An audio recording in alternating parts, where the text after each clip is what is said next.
here we go.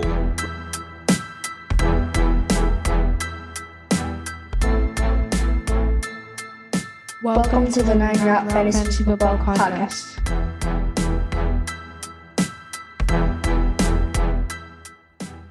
What's up, everybody? Welcome back in to the 9 Route Fantasy Football Podcast.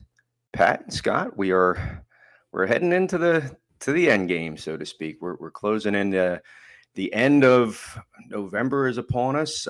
Thanksgiving just went by. We had some nice matchups on that day, and then Sunday went well. Tonight we do have one more matchup to speak of for the week.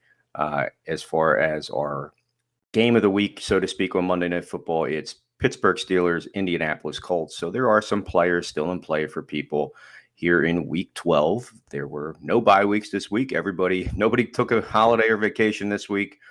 You're going to have some moving on into Week 13, which is where we are heading.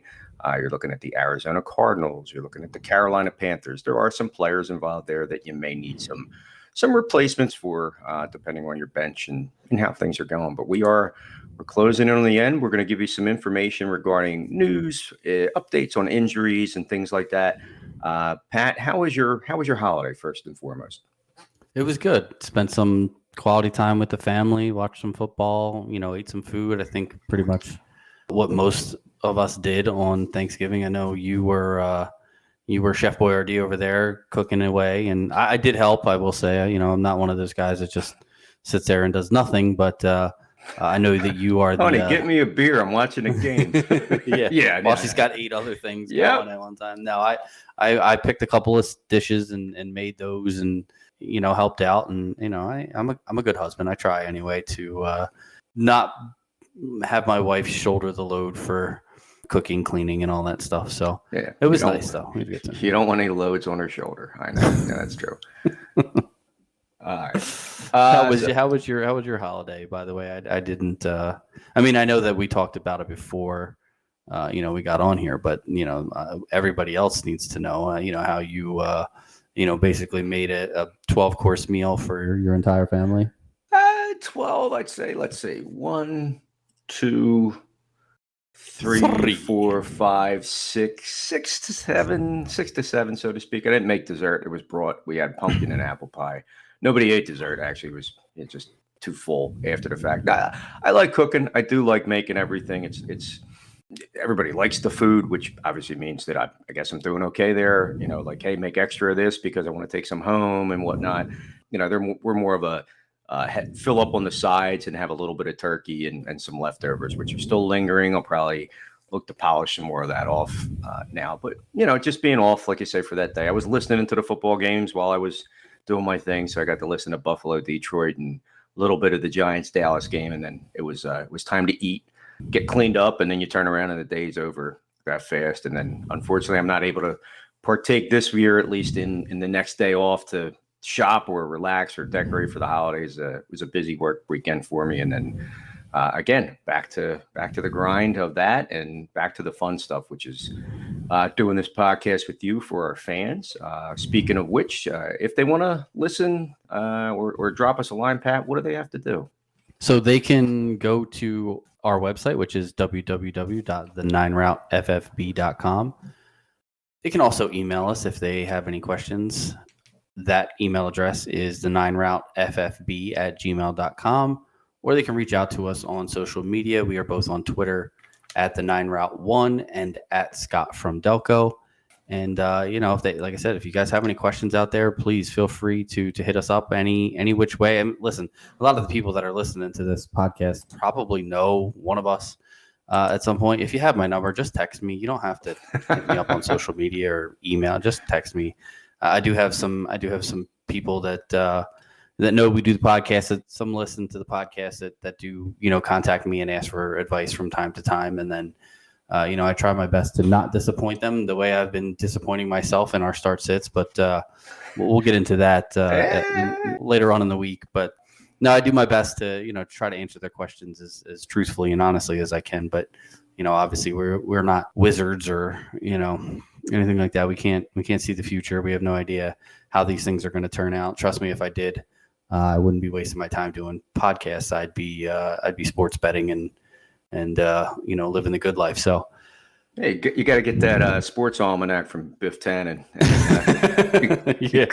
Be smooth sailing after that, pal. Ooh la la. Yep. Ooh la la. All right. All right. So a little bit something different we're going to do this week. Not different, just a little add-on. There really wasn't a whole lot of injuries this week, which is a good thing. And the waiver wire is a lot of guys that we've already spoken about last week. A couple new add-ins, so we're going to hit them quickly. But we're going to throw in this week just a quick little rundown of a couple things that you can do if you have a playoff team heading into your fantasy playoffs. There's a couple of tips that we have for you that will help you get a little bit of a little bit more of a competitive advantage going into the playoffs. And we're going to hit you with a couple of those as well this week. So I guess without any further ado, we should probably jump into it. Time for the news. Starting off with injuries and news on the week. At the quarterback position, Aaron Rodgers left the Sunday night game versus the Eagles. He believed that he may have punctured a lung. They were not able to get the tests done right then and there to see if that was true. Rodgers later came out and said that if it's not a punctured lung and if the Packers are still mathematically in the hunt for the playoffs, then he will play next week versus Chicago. If they are out, then you're looking at Jordan Love maybe taking over for the Packers. Not really sure how that affects the wide receivers. I mean, obviously Christian Watson has been playing his face off the last couple of weeks. His 6 touchdowns in the last 3 games. Has just looked pretty much unstoppable when they can actually get the ball in his hands. I'm not saying that his fantasy value is going to be completely sunk if Aaron Rodgers doesn't play, but I definitely don't like him as much with Jordan Love at quarterback because I think the Packers will definitely turn to a more run-heavy offense if that's the case. I will say that I have noticed in some leagues, A.J. Dillon has been dropped because he really hadn't been productive up until really this week. Honestly, was probably one of the best weeks that he's had fantasy-wise. I know he had a touchdown either last week or the week before, but he just hasn't really been getting carries and hasn't scored and doesn't really offer much as a receiver out of the backfield. So if A.J. Dillon is available on your waiver wire, go out and check. He's probably not. In most leagues, he isn't. But if he is, if somebody in your league dropped him, I would say now is the time to pick him up because if the Packers do go away from Aaron Rodgers as their starting quarterback for any part of the remainder of the season, I do think that they lean heavier on the run game, and I do think that obviously means A.J. Dillon is going to be more involved than he has been in previous weeks. One quarterback to speak of. A couple running backs got a little banged up, and we're gonna try to sort through those real quick. First was Travis Etienne. Suffered a Liz Frank injury last season, missed his entire rookie year. Only had about 2 carries in the Baltimore game just on Sunday, and had suffered a injury to his foot. Did not return to the game.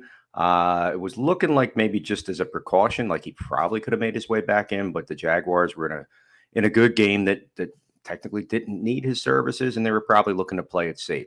Don't know for sure if that injury was to the same foot, at least on my end here. But at the end of the day, it looks like he will be good to go. No, I know the coaches came out today and they said there's no boot, there's no crutches. It was just precautionary. So again, it kind of leads me to think that it could have been the same foot that he suffered this injury last year. You probably want to look to maybe pick up off of the waiver wire JaMychal Hasty. He formerly of the long list of 49er running backs that they had in the stable. He's been a little productive, kind of in that like Carlos Hyde role, but not as much interaction. Snoop Connor, rookie, is also there that could get some call-ups, and they recently did pick up Darrell Henderson off of waivers from the Rams. So, again, there are some options if it looks like Etienne might not be 100% on that Jaguars roster. Another unfortunate injury, Michael Carter from the Jets. Looked like he sprained his ankle. Right now, they're unsure of the severity. So this is one of those ones, if you have Michael Carter on your roster, this is something that you're going to have to keep an eye on throughout the week. See if he's practicing during the week. And this is probably going to be something that leads all the way up to game time as far as whether he's going to play or not. Unfortunately for him, he was in a really good spot with Mike White at quarterback. I think we all remember last year when White took over for those few games, Michael Carter became like the wide receiver 1 on that team. just soaking up a ton of dump offs. And, I think Mike White seemed a lot more confident this week. Didn't seem to need to dump the ball off to the running backs as much. Now maybe that was because, Michael Carter was gone and the other guys that they had playing were not, necessarily, the best pass catchers, but definitely something.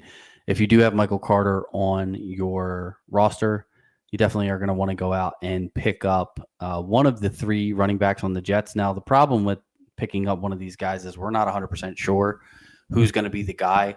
My guess is, even though James Robinson was a healthy scratch this week, I don't believe it's because they don't like him or they don't think he can play. I think what it is the other running backs on the roster, Zonovan Knight and Ty Johnson, both have roles on the special teams, and James Robinson does not. He basically is just there as a running back, and I think the Jets had to make a tough decision and put James Robinson as a healthy scratch this week. But I do think if Carter is unable to go, James Robinson will be activated to the active roster and probably will get the start. He's not really known as a pass catcher, so you're not going to see the same type of production from him that you're going to see from Michael Carter or that you would have seen from Michael Carter. But he will get the majority of the carries, and I think you'll see probably Ty Johnson come in as the third down running back, the pass-catching back.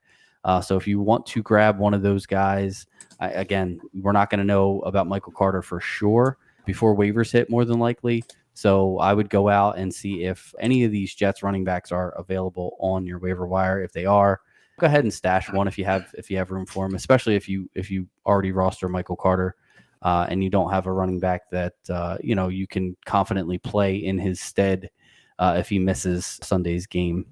All right. Moving on to one more of our fearsome running backs that looks like it might be a little bit of a legit injury. Elijah Mitchell did suffer what looks like an MCL sprain. He obviously, he's had some health issues over the last couple of seasons while still being effective. But this was, he sat out for about 7 weeks or so with an MCL injury. This looks like it could be lingering. It could be the same knee. These are all things you just kind of speculate. At the end of the day, obviously, Christian McCaffrey is the RB1 out there. But if you're looking for some depth or, again, down the road, we'll talk about the concepts of handcuffs. If he's not going to be relied on, you have 2 rookies, Jordan Mason and Tyrion Davis-Price.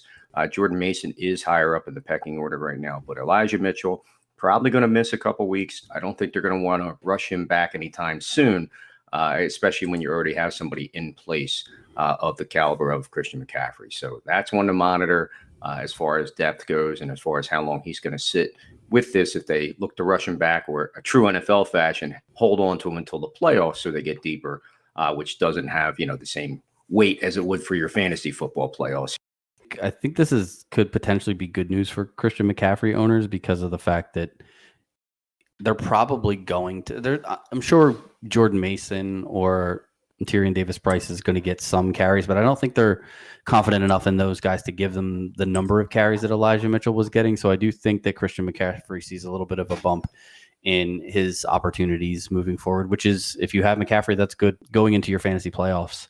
Oh, and one other guy on the roster, he's on the practice squad, but you sometimes see those veterans get elevated. Tevin Coleman, who has a lot of experience in that backfield and with that coaching staff and the playbook and so forth. You might even see somebody like him take a little more of the lion's share if they're not trusting the rookies. But, I think you hit it right on the head. If anything, now this is going to be run CMC probably at its finest. Yeah. And one quick wide receiver injury to talk about. Actually, we have 2. I did miss one on here.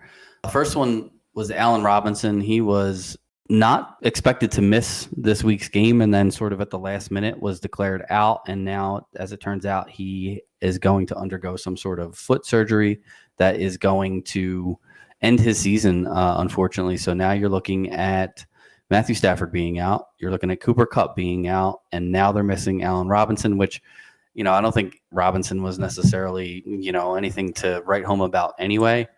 But, could the Rams offense get any worse? They were already struggling with those players in the lineup, and now you're talking about losing your top 2 wide receivers and potentially your quarterback for the year. I don't see why the Rams would bring Matthew Stafford back at this point. They're not going to make the playoffs. they've got nothing really to play for at this point. I mean, I would say they're better off losing for draft position, but they don't even have their own draft pick this year, at least not in the first round. But I mean, I think the Rams are just basically packing it up at this point. I think moving forward, you can probably play all of your fantasy defenses against the Rams because it's going to be a backup quarterback most likely. And even if it is Matthew Stafford, it's going to be, missing a couple of, missing the top 2 targets in that offense. If you do, however, want to brave picking up some players from the Rams offense in lieu of Allen Robinson, Van Jefferson led the team in targets this past week, also caught a touchdown. Ben Skoranek is also a guy who is probably one of their more reliable receivers who will definitely see an uptick in targets with Allen Robinson out. But again, these are desperation plays at this point. I don't think that, you're really looking to go make these guys a high waiver priority. They're just not going to be worth it in the long run. No, it's tough. I mean, yeah, when you have an offense that can click as well as it has, obviously good enough to win a Super Bowl, and then to see these guys kind of fall apart with legit injuries and wear and tear and age. The retooling of the Rams will be interesting. They don't have a first-round pick next year that was involved in the Stafford deal. Like you said, if they were looking to move on or possibly bring in a high-priced free agent like a Lamar Jackson who maybe doesn't get re-signed and maybe they move on from Baltimore. But, yeah, like you said, I don't think there's a lot to really look forward to in an offense like that where, we thought maybe Allen Robinson would be a guy that's going to step up in the absence of Cooper Kupp. And, you really don't see a lot. Cam Akers, maybe. Maybe gives you a little depth on your bench going into the playoffs. But, no, it's not looking good at any position. You are correct. And then finally, I know that other injury, wide receiver-wise, you were leaning on was a guy who in the last 4 weeks had been in a top 20 wide receiver position in an offense that looked like it was just starting to break out a little bit. Darnell Mooney, unfortunately, looks like his season is over. Ankle injury, probably leaning towards, a broken ankle or some ligament damage to the point where he's just not going to be able to make it. I know there were some tests that were going to be checked out, but it does look like his season has ended. That is news for a Bears offense, again, where the quarterback was banged up. And moving forward for the Bears, obviously, if Fields does get healthy, you are looking at some players on that squad that are, legit when it comes to being fantasy relevant.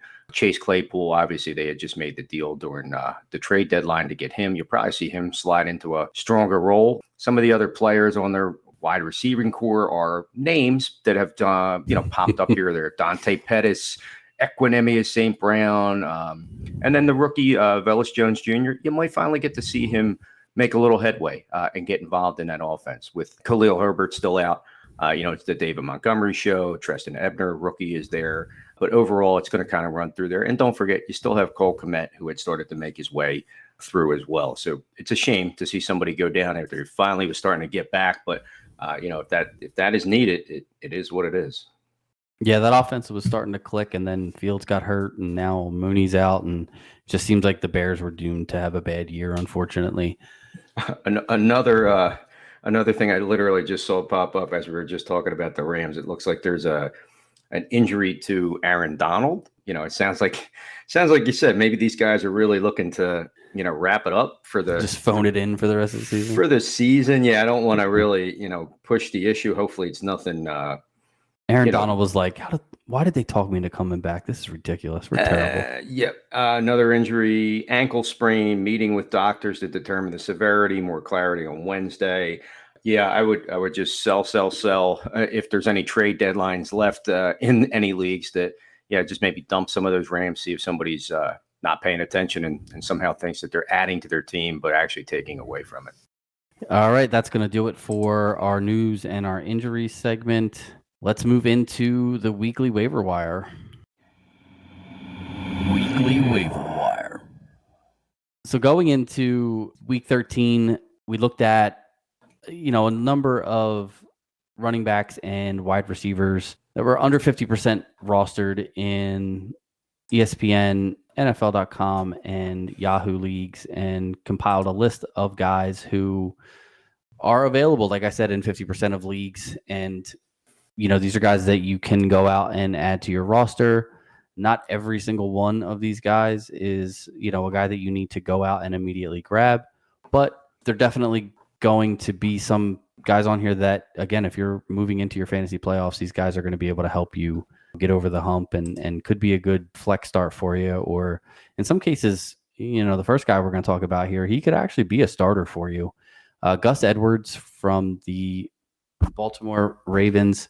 He's only 38% rostered somehow, I think, because of the injury and him, just coming back and then injuring himself again and all that. I think, there's some fantasy owners out there that are probably a little weary of rostering Gus Edwards, but Baltimore showed once again that when Edwards is healthy, he is the man. He had 16 of the 19 running back carries in week 12.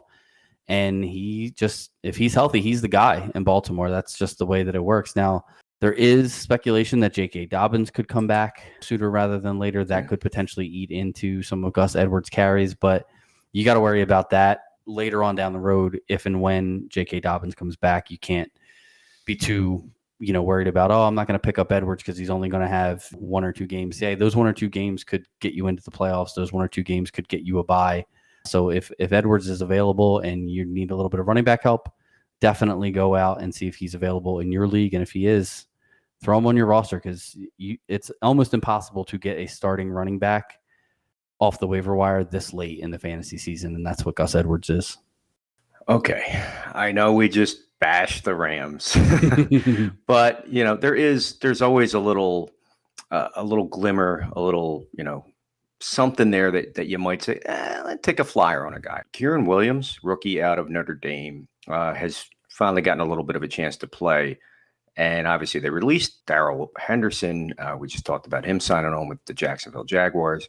Rams might actually be interested to, see what they got there in this player. And I can't blame them. I mean, definitely when you're looking at a guy who, has potential, so far hasn't been playing a ton. Again, only about 4 games worth of stats, so to speak. It's still early in the game, but, it looks like he's starting to kind of like out-snap and out-touch Cam Akers a little bit. Season's kind of winding down. Might want to see what this rookie out of Notre Dame has so far.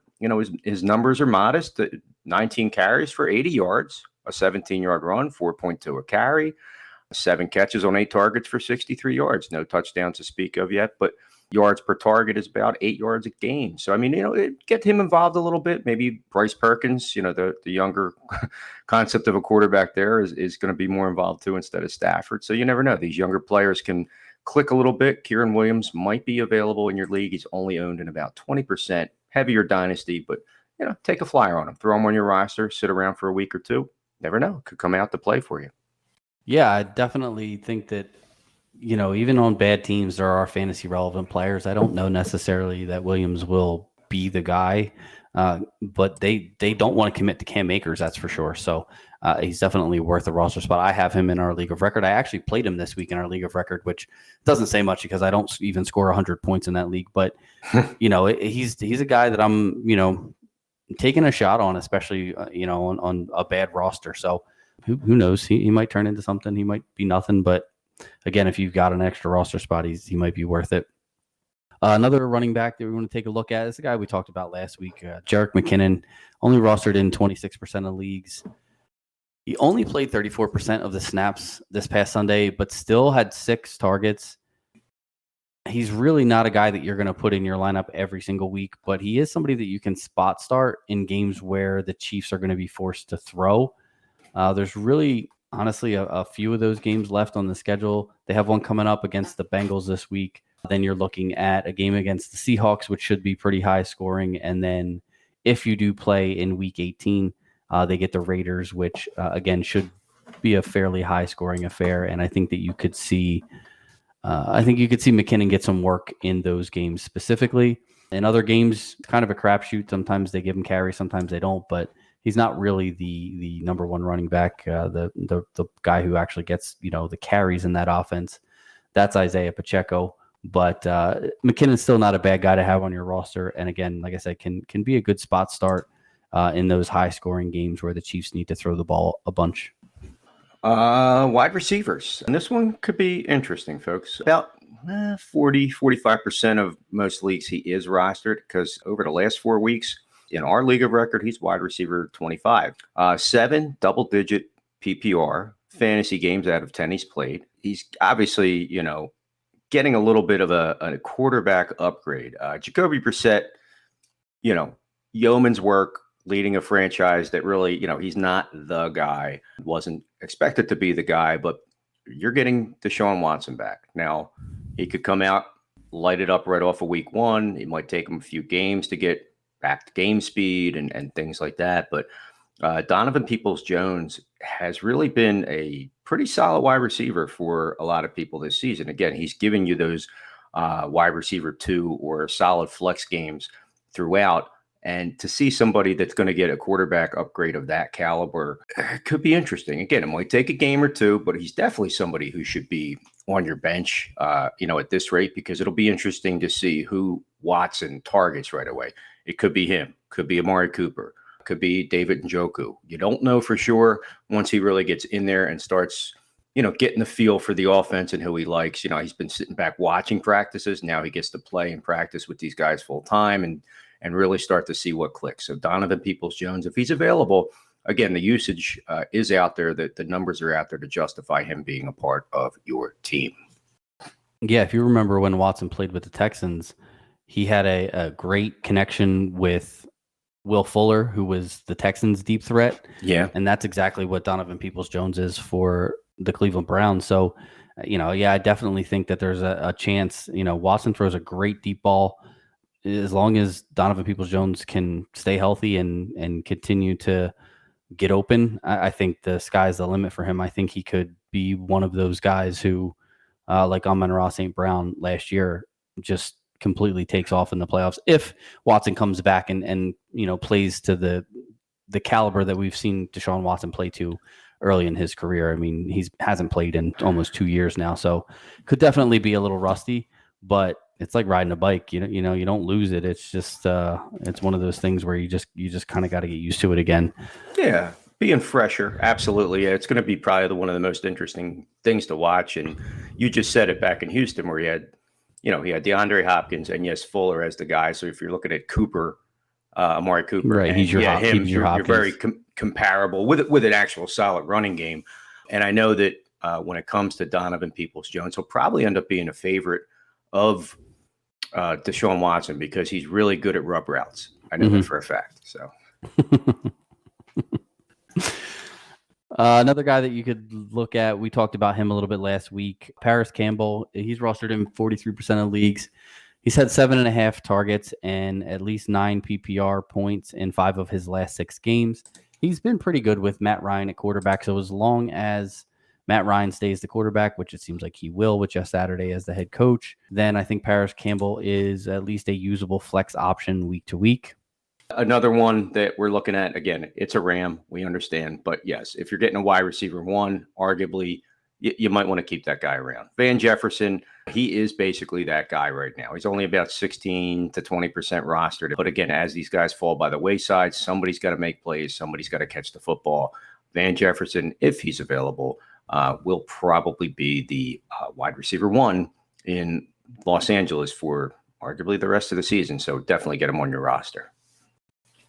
Yeah, and the Rams are going to be behind and throwing the ball no matter who's a quarterback. So there's a chance that Jefferson could fall into, 8 to 10 targets a week. And he's capable when getting those kind of targets. So we'll see. Speaking of the number 1 wide receivers, another guy we talked about last week, Darius Slayton, still only rostered in about 38% of leagues. Like we said last week, he's become the number 1 wide receiver for the Giants, no doubt. Again, the Giants don't throw the ball a ton. It's not really their game. They want to run the ball and play defense, but eventually you have to throw. And with the matchups that the Giants have remaining on their schedule, I have a feeling that they're going to have to throw a little bit more because they're going to go up against some pretty good offenses here over the next 6 weeks in the season. Richie James is another guy you can look at. He had a good game this past week on Thanksgiving versus Dallas.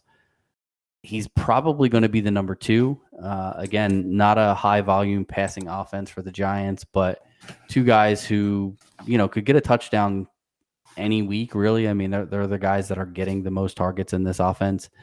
So, they're not the worst guys that you can add. Probably not running out to add them, but I think Slayton's actually a guy who, I don't want to say running out to add, but he's a guy who I'm very interested in because I think the Giants are for real. I think their head coach is for real. And I think that, like I said, they're going to have to throw the ball. And Slayton has been pretty good, when given the opportunity. So definitely like Slayton. Ricky James, again, if you're struggling and you have roster space, you can add him. But I wouldn't go running out to add Richie James.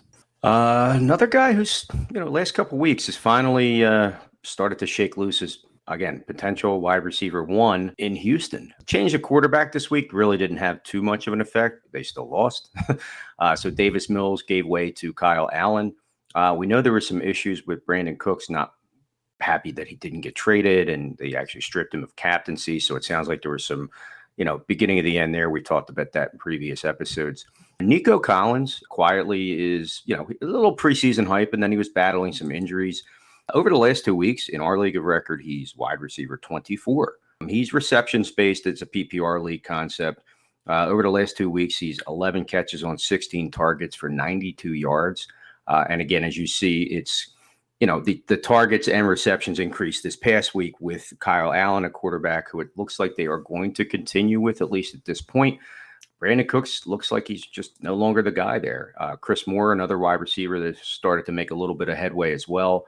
And again, if this guy's available, about 25% of leagues he's owned, you should pick him up because it probably wouldn't hurt. You might need a little help maybe in a week or two. There's a couple more buys left, maybe for like a solid flex guy that's going to get you some double-digit potential. And if the touchdown's thrown in there, he might even have wide receiver 2 potential. So Nico Collins available in most leagues. Throw him on your bench. And again, for those Brandon Cooks owners, they're going to be looking to add, and you might be able to steal him out from under them. Another wide receiver who had a really good week this week, actually led the league in receiving yards. On my bench, 12. Yeah. Yeah, I had him on one of mine too. So Zay Jones for the Jacksonville Jaguars is about 22% rostered. He's second on the team in targets with 79, but he's first in receptions actually with 58. So, catching a lot more balls than Christian Kirk as far as, percentage-wise. I think the difference as far as Jones and Kirk is Christian Kirk has 7 receiving touchdowns on the year. Zay Jones only has 1. Again, that touchdowns are a fluky thing. Sometimes you get a bunch of them. Sometimes you don't get any. But the targets is really, what you're looking for as far as a wide receiver. The more targets you get, the more opportunities you have to catch the ball, the more opportunities you have to score. And this past week, Zay Jones led the team with 14 targets, had 11 catches for 145 yards, and is one of those guys that's like every week it's either Kirk or Zay Jones. It seems like it's none. These guys don't have good games on the same week. Very rarely does that happen. But, if you guess the right week and put Zay Jones in your lineup, during the week that he has a really good week, even the weeks that he hasn't been great, he's still been okay because of his sure hands and the fact that he does, like I said, he does catch a ton of the targets that are thrown his way. So definitely a guy who, I think Zay Jones is probably right up there. I think as far as our wide receivers that we've gone over who have actually played games, because we have a couple left who haven't played that we're going to talk about real quick, but I think Zay Jones is probably my number 1 target. And then I'm looking at probably Darius Slayton and then Donovan Peoples-Jones. I like Peoples-Jones the most if you're looking for league-winning upside, because I do think that he has the potential to far outperform what he has so far in the season. But Zay Jones has been super consistent and is a guy, like I said, if he can just get into the end zone a little bit more, could absolutely, be a league winner for you in your flex spot if you're, like I said, if you're in a playoff contention in your league. And a couple guys, like you said, Pat, that are not currently playing. One is on a team, one is not. Odell Beckham Jr. There's, a couple teams that are floating around out there, the Cowboys, the Giants, the Rams as a reunited concept. I don't think he's going to Los Angeles after what we just talked about. But, he is still available in a lot of leagues. I mean, people are starting to kind of get around and say, yep, I'm going to get him for the stretch run. Looking at him maybe slotting into a Dallas or, again, honestly, the Giants as another reunion there would be a team that's a little more wide receiver starved, so to speak. about 35% of leagues is he rostered. So he should be out there. Again, is he going to be, 100% ready to go? Is it going to take him a couple weeks to get good? Is he just going to be signed as a filler through the season? He may or may not have an effect on your playoff roster. So is he worth it? I'd say, yeah, for the roster spot, as long as you're not making a tough call to get rid of somebody there. But at the same time, if he does start playing and has a little bit of a clutch roll down the stretch for somebody, he could help win a league for you. I know there was a little misunderstanding, it sounds like, on an airplane. So he was in the news for that. Sounds like, a little bit of a he said, she said. At the same time, I don't think that there's anything there that warrants anybody to be worried about suspensions, fines, anything crazy. It just sounds like it was an isolated incident that technically maybe could have happened to anybody. But Odell Beckham Jr. is available in a lot of leagues right now. And again, worth a stash on your bench. See what happens. If he signs with one of these teams, he could play in the regular season, which could help your fantasy football playoffs. Yeah, and the last guy that we're going to talk about at the wide receiver position is Jameson Williams from the Detroit Lions. He has not yet played a game, has been on IR. He is rostered at 27% of leagues, so he's still available in about 73%. So definitely go out and check and see if he is still available in your league. Again, just like Odell Beckham, could be nothing, could be a guy who wins you your league. It really just depends on how involved Detroit wants to get him and how much they, want to see. I don't personally see him coming in and getting, 8, 9, 10 targets a game. I don't think that they're going to utilize him like that. His game when he was at Alabama was speed. And I think they're going to take a couple of deep shots down the field with him. And if he connects, he'll be a good play in fantasy. If he doesn't, then obviously he won't. But he's definitely one of those boom bust potential guys who, moving on later on in the season, if you, find yourself in a playoff game where you really need a lot of upside and a guy who can potentially get you, 80 yards and 2 touchdowns. Williams definitely has that kind of talent. And I think, putting him on a team with Amon-Ra St. Brown, with DeAndre Swift, there's a lot of decent pass catching options on that team. And teams are not really going to key on a rookie wide receiver, no matter how much hype he came out of the draft with. So I think he's got an opportunity when he gets healthy and starts to play to break a couple big plays. And if you happen to catch him in the right week, could help you win your entire fantasy league. So definitely, if you have a spot, again, throw him on your bench. Like I said, could be nothing, could be a league winner. It's completely 50-50 on that one. Yeah, and I think it does. I think it has more of a lean towards something happening. If you look at the roster, I mean, you have Amon-Ra St. Brown, like you said, and really after that, I mean, they signed DJ Chark. It hasn't really materialized. They don't have a lot of wide receivers that are healthy, consistent. He's a guy, like you said, it might take a week or two, but he could get on that field and just on his raw ability alone, start to make headway, almost like you did see happen with Amon-Ra St. Brown when he finally got the opportunity based on some injuries to different guys. Yeah, definitely worth a stash. And again, could end up playing and paying dividends for you, Pat. I agree. Yeah, they're playing guys like Josh Reynolds right now at wide receiver and Tom Kennedy. Yeah, I started him in my deep league. I was like, holy crap, man! I can't believe I'm doing this right now. It looks like he should be in the front row of the stands, not like on the field. But hey, again, like you said, why is that fan out in the field? Oh, that's Tom Kennedy. Open tryouts wouldn't shock me if the Lions did it. But. All right, that is going to do it for our waiver wire segment. Now what we're going to do is hop into just a couple of quick tips for your playoff-bound teams. If you are not headed for the playoffs, you can turn the podcast off now. No, I'm just kidding. Keep listening because you may take these into another season. Basically, these are some of the things that I know I do while in or going into the playoffs to get ready and to sort of give myself the most competitive advantage that I can.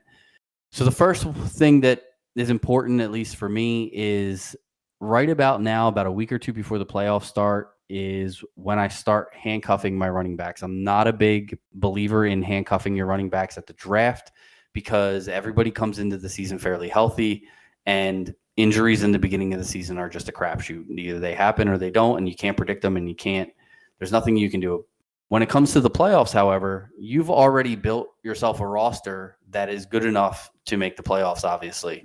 So what you're trying to do now, like early in the season, you want to diversify. You want to draft a running back from one team and draft a backup running back from another team later in the draft, so that if the starter goes down for the team you drafted the backup, now you have 2 starting running backs. In the playoffs, I'm not really looking to do that because it's such a finite win 1 week right now, and that's all that matters. So what you're really trying to do is you're trying to protect your roster. So go out, and if those handcuffs are available, if the backup running backs are available to the running backs that you have on your roster, go grab them now. Definitely make sure that if your guy goes down, unfortunately, if it happens like in the first quarter of a game, there's nothing you can do. But if it happens and you happen to, still move on, and now you're going to be stuck without a running back or, whatever the case is, definitely go out and get those running back handcuffs on your rosters now to protect yourself from injury, basically. What if I told you you can see the future? You might not believe me. Lottery numbers would be great, but what you can actually see is a team's schedule. Who's going up against who's available that following week? What are some good matchups? Streaming options. A lot of people stream defense, a lot of tight ends, some even quarterback.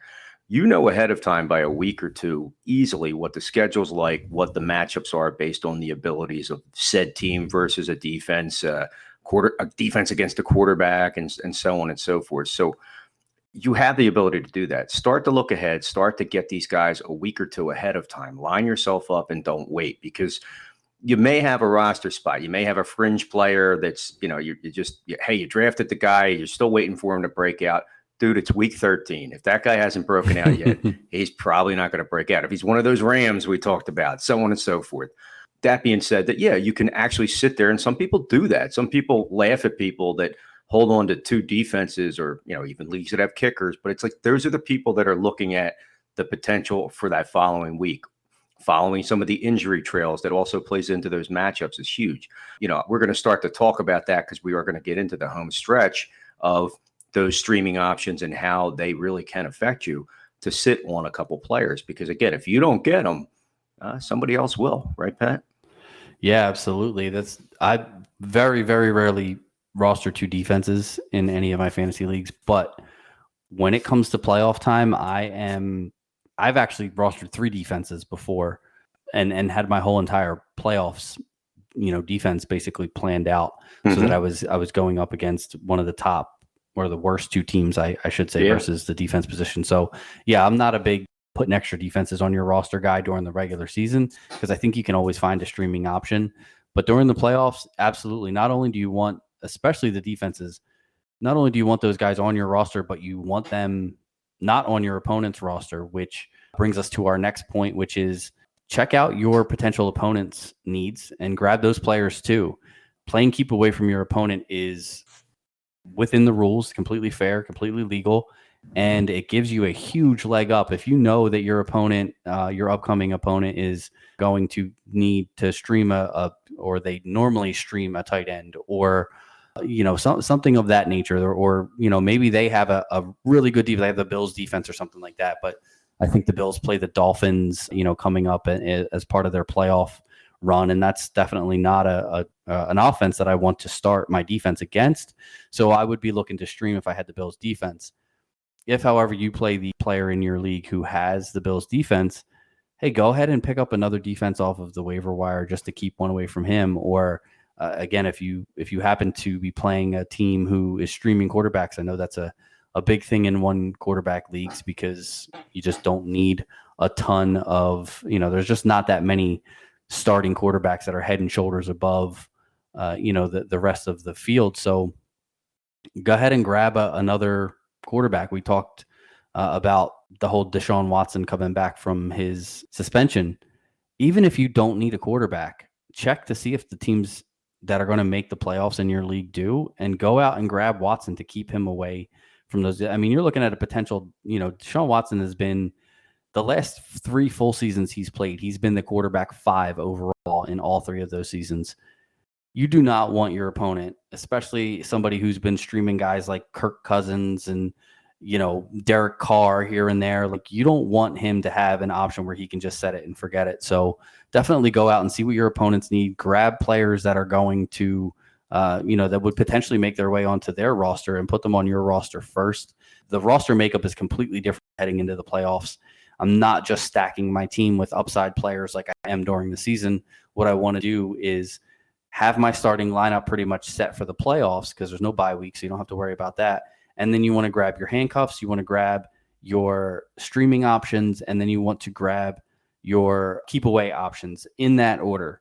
So definitely your roster should look pretty different heading into the playoffs as it did, for the rest of the season. Now, you still want to make sure that you keep, options on your bench if, one of your top players gets injured or something like that. You want to, keep I'm not saying to drop a starting running back just so that you can pick up the handcuff to one of the running backs you have, because that starting running back may be a good enough option for you if you do lose one of your starting running backs. So just understand the difference. I'm not like, if you only have 2 running backs, let's say you play in a league with 2, where you have to start 2 running backs and you only have 2, that's when you really want to be grabbing handcuffs. But if you lucked out in the draft or made some good trades or whatever the case is, and you have 4 guys on your roster that could all start for you at any given week, then don't worry about handcuffing at that point. What you want to do then is hold on to those running backs that you have and start looking at those streaming options, the defenses, the quarterbacks, tight ends, whoever your opponents may be picking up. That's basically the structure of my roster heading into the playoffs. And finally, folks, matchups. I mean, you can play the matchups. That's great. I mean, maybe it's a decision maker for a few different players, maybe your flex and stuff like that. But for the most part, at the end of the day, you're going to go with what got you there. Like, you're not going to bench a top 25 player based on matchups because, if you outthink it or overthink it, there's some potential for loss right there. You can't take that back. Why would you bench, the guy that's been hot for you? Like last year, Amon-Ra St. Brown got hot near the end of the season. Did some people maybe get spooked based off of a matchup? Sure, I'm sure they did. Look at a player right now like Christian Watson, who nobody thought was going to turn out to be much after being banged up and not being able to get on the field. And, the guy has really lit it up. Obviously, Aaron Rodgers, Jordan Love, we'll see what happens. But if he's a guy that's starting to help you win 3 games in a row, you got to kind of go with the hot hand that helps you. Now, the only caveat as you truly get into the playoffs is if you have teams that obviously are first-round buys, that affects your roster. And if you better have some depth there.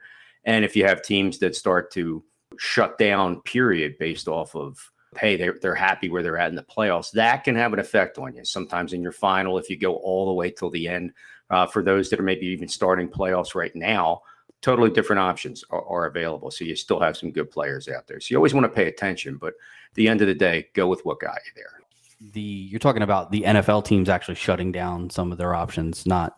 Yeah. Okay. You're looking at your 9-1 and your 10-1 teams that are going to cruise for the sake of, like in our league, we kind of run it till the very end, and not every league does. But yeah, if you get stuck in that position and, let's say you're living off of Jalen Hurts, Miles Sanders, Dallas Goedert, AJ Brown, and the Eagles sit back and go, yep, we're good. We got the 1 seed locked up, or we got our playoffs locked up. And the last 2 weeks, let's rest these guys, or only play them a half just to get them a little bit. Again, you're screwed at that point. That's where you kind of have to go. So sometimes it's tough to have the best players, but that's where your depth comes in. That's the matchup, so to speak, that you might want to watch out for. But no, at the end of the day, you'd really go with what got you there. And again, if you luck out to have good players on good teams that are fighting for a playoff spot or to win a division at the end, they're going to run the table with those guys, and they're going to give it everything they got just to get into the playoffs. And that's what can help really win you a league and, really win you like a good playoff matchup, a 2-week final, so to speak, that kind of a thing. That's the only thing I think where you're really going to watch, the pro team and see where they're at. Because again, I know a few years back, I got lucky enough to win a league because the one guy, I'm not going to rip him, but, the one guy had a lot of Kansas City Chiefs on his team. They were great. They got him so far. And then because we ran it to the end and, left it late on playoffs and stuff like that, all those guys got benched. And suddenly there was nobody there to help them out. So, to talk about an advantage, would I have possibly lost? Probably. But I didn't. My team won because I had players that were playing and that were good. Yeah, absolutely. That's something that we didn't put on here, but definitely pay attention to that. Make sure that you going into your playoffs, most leagues now, because of this has happened in the past, will not play in week 18. But if you are in a league that does play in week 18, make sure that you are paying attention to that, because that's a good point. I think that's it as far as our playoff roster adjustments. Hopefully that helps you guys out. If you, like I said, if you're making a playoff run, if you're in the playoffs already, or if you are about to get into the playoffs, I think, making some of those roster adjustments is huge for giving you I don't want to say the flexibility. You just got to understand you're not competing against the same number of teams anymore. Once the playoff starts, the teams that are in the playoffs, you're jockeying with those teams, and really only the one that you're playing against, in the upcoming week, so you can be real specific about what you want to do, players that you want to pick up, again, looking at your opponent's roster, trying to grab some of the players that they may want or need. Definitely, like I said, a huge advantage, and something that has helped me win, multiple fantasy championships over the years is just being a little bit more savvy and thinking, I guess, an extra level deep as far as, looking at upcoming matchups and things like that. Because a lot of times, not only who you're going to play, but you can kind of see like, oh, I'm the 1 seed going in. So if I win, or if this team wins, I know that I'm going to play against this team, or if that team, you know what I mean? So you kind of have a little bit of the knowledge of who you're most likely going to play moving forward and how that bracket is going to shape up. And, I think it's a big advantage for you to grab some of these players that, just grab them ahead of time and don't wait for the week of the matchup to put in those waiver claims, because it's going to alternate. You may get one, but then they're going to get one, and then you're going to get one. But if you pick them up a week ahead of time and just kind of cut them off at the pass, there's really nothing they can do about it. They're just, they're stuck picking up inferior options. And as you said, that will wrap it up for this waiver wire news and a little bit of playoff adjustments. We give you a little cherry on top there, folks. If you're interested, you can always contact us. Again, we hope that you all like, subscribe, follow. We appreciate that. We're on Apple Podcasts, Podbean. Do the subscribe of the show. Maybe you don't listen to them all the time. We get it. Sometimes you got a lot to balance out, but we do appreciate the support. Kind of gives us a little hand here and lets us know that, you care and you care enough to listen. So we do appreciate that. If you need to drop us a line, you can access us through Twitter. We are at the 9route1. I am at Scott from Delco. If you're interested in just shooting the breeze, drop us a line via the email, the9routeFFB@gmail.com. You can visit our website, www.the9routeFFB.com, where there are links to all the socials. And again, folks, we do appreciate it. We do have some folks out there that support, and we do thank you for that. We'd also like to thank Mickey's Protocol Pub in Tuckerton, New Jersey, for partnering with the show. If you are looking for a great place to go watch the NFL on Sunday, Mickey's is it. Great food, drink specials, and all the football you can handle. Mickey's Pub, 327 East Main Street in Tuckerton, New Jersey, where friends and family meet. All right, I think that is going to be it for this episode. Hopefully, like I said, we gave you guys some good information, some good pickups, and some good tips heading into the playoffs. We will be back later on this week with our start sit episode for week 13. Folks, we'll see you then.